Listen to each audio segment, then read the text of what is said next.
ಜೀವನದಲ್ಲಿ ಕೆಲವೊಮ್ಮೆ ಒಂದು ತಪ್ಪಿದ ಹೆಜ್ಜೆ ಬದುಕನ್ನೇ ಕತ್ತಲೆಗೆ ತಳ್ಳುತ್ತದೆ. ಆದರೆ ದಯೆಯೊಂದು ದೀಪ ಹಚ್ಚಿದರೆ ಆ ಕತ್ತಲೆ ಕರಗುತ್ತದೆ. ತಮಿಳುನಾಡಿನ ಸರಳ ರೈತ ಕುಟುಂಬದ 55 ವರ್ಷದ ಕಲೀಮಾ ಅವರು ತಮ್ಮ ಊರಲ್ಲಿ ಕೃಷಿ ಕೆಲಸ ಮಾಡುತ್ತಾ ತಮ್ಮ ಮಕ್ಕಳನ್ನು ಕಷ್ಟಪಟ್ಟು ಬೆಳೆಸಿದ ತಾಯಿ. ಡಿಮೆನ್ಷಿಯಾ ಸಮಸ್ಯೆಯಿಂದ ಹೊಲದಿಂದ ಮನೆಗೆ ಮರಳುವಾಗ ದಾರಿ ತಪ್ಪಿದರು.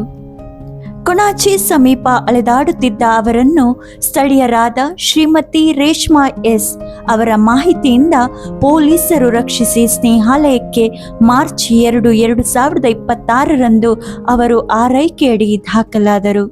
ಇನ್ನೊಂದು ಕಡೆ ತಮಿಳುನಾಡಿನಲ್ಲಿ ಮಕ್ಕಳು ತಾಯಿಗಾಗಿ ಕಣ್ಣೀರಿನಲ್ಲಿ ಹುಡುಕುತ್ತಿದ್ದರು.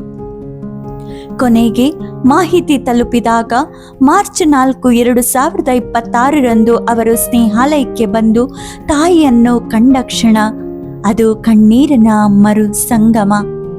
ಅಮ್ಮ ಎಂಬ ಒಂದೇ ಪದದಲ್ಲಿ ಪ್ರೀತಿ, ಆಶೆ ಮತ್ತು ಬದುಕಿನ ಹೊಸ ಆರಂಭ ಒಟ್ಟುಗೂಡಿತ್ತು. கள்ளக்குறிச்சி மாவட்டம் குதிரைச்சந்தல் கிராமம்.